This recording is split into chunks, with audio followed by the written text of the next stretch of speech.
আমার ননদ প্রতি মাসে পছন্দ করে একটা ছেলেকে বিয়ে করত, কিন্তু অদ্ভুত ভাবে প্রত্যেকটা ছেলে বাসর রাতে মারা যেত। আমরা খুব চিন্তিত ছিলাম, কারণ আমার ননদের এই নিয়ে 3বার বিয়ে হয়েছে, কিন্তু প্রত্যেকবারই তার বাসর রাতে তার স্বামীরা মারা যেত। এরপর আমি সিদ্ধান্ত নেই যে আমি এটা রহস্য বের করেই ছাড়বো, যার কারণে আমি আমার ভাইয়ের সাথে আমার ননদের বিয়ে দিই। আর বিয়ের প্রথম রাতেই আমার ভাইয়ের জায়গায় আমি আর তার বাসর ঘরে গিয়ে বসে থাকি। এরপর আমার ননদ আমার সাথে যা করলো সেটা দেখে আমার আফসোসের শেষ রইল না, কারণ সে তো আমার নাম ফাতিহা, আমি 3 ভাইয়ের একমাত্র বোন। আমার ছোট ভাই ইয়াসিনের সাথে আমার খুব বন্ধুত্বপূর্ণ সম্পর্ক ছিল। আমার 2 বড় ভাইয়ের বিয়ের পর আমার বাবা মা আমাকে বিয়ে দিয়ে দেয়। আমার একটা ভালো ঘরে বিয়ে হয়েছিল, সেখানে আমার একটা ননদও ছিল। আমার শ্বশুর বাড়ির লোকজন চেয়েছিল আমার বিয়ের আগে আমার ননদের বিয়ে দিতে। এদিকে আমার ছোট ভাই বিদেশে যাওয়ার জন্য রেডি হচ্ছিল। আমার শ্বশুর বাড়ির লোকজন চাইছিল যে আমার ননদের সাথে আমার ছোট ভাইয়ের বিয়েটা হোক। এই প্রস্তাবটা তারা আমাদের বাড়িতে দিয়েছিল। আমার ভাই বিয়ের জন্য তখন প্রস্তুত ছিল না। আমার তো তখন ভয় লাগছিল যে এই কারণে তারা যদি আমার বিয়েটা ভেঙে দেয়, কিন্তু তারা এরকম কোনো কাজ করে নাই। এরপর আমার বিয়ের আগে আমার ননদের বিয়ে অন্য একটা ছেলের সাথে ঠিক হয়ে যায়। জেনেছিলাম যেন আমার ননদ নাকি তাকে ভালোবেসে বিয়ে করছে।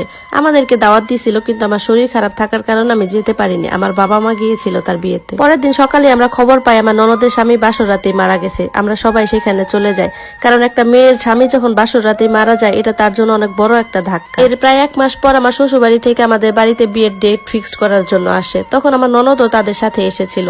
এরপর তারা আমাদেরকে জানায় আমার ননদের নাকি আবার বিয়ে দেওয়া হবে, আর 2টা বিয়ে একসাথেই হবে। এবার আমার ননদের বিয়েটা তার পছন্দের ছেলের সাথেই হবে। তাকে দেখে মনে হচ্ছিল না যে তার মন খারাপ, সে খুব স্বাভাবিক ছিল। এর কিছুদিন পর আমি আমার বন্ধুদের সাথে শপিং করতে যাই বিয়ের জন্য। ওখানে গিয়ে দেখি আমার ননদ মিনাহিল এসেছে শপিং করতে, কিন্তু আমি এটা দেখে অবাক হই যে সে তার পরিবারের সাথে আসেনি, সে এসেছে একটা ছেলের সাথে। আমি এরপর এর সামনে থেকে চলে যাই। আমি ভেবেছিলাম আমাকে দেখে হয়তো সে ঘাবড়ে যাবে, কিন্তু উল্টো সে আমাকে তার হবু স্বামীর সাথে পরিচয় করিয়ে দেয়। বলে, ভাবি, এটা আমার হবু স্বামী। ওকে দেখে একদমই মনে হচ্ছিল না যে এর আগে সে অন্য কাউকে ভালোবেসে বিয়ে করেছিল। এরপর আমি বাড়ি ফিরে আসি। কয়েকদিন পর আমার মেহেন্দির অনুষ্ঠান ছিল। সেদিন আমার ননদকে চাদর মুড়ি দিয়ে কোথাও একটা যেতে দেখলাম। তাকে আমি জিজ্ঞাসা করি, তখন সে বলতেছে, ভাবি, আমি একটু বাহিরে যাচ্ছি, চলে আসবো 10 মিনিটের মধ্যে।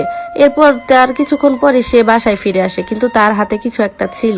আমি বুঝলাম যে সে সেই জিনিসটা আমার থেকে লুকাতে চাইলো। আমি মনে মনে ভাবলাম যে সে কি এমন করে বেড়াচ্ছে যে জিনিসটা আমার সামনে লুকাতে হচ্ছে, কিছুই ভেবে পাই না। এরপর আমার আর আমার ননদের বিয়েটা সম্পন্ন হয়। আমি আমার শ্বশুর বাড়িতে চলে যাই, সেও তার শ্বশুর বাড়িতে চলে যায়।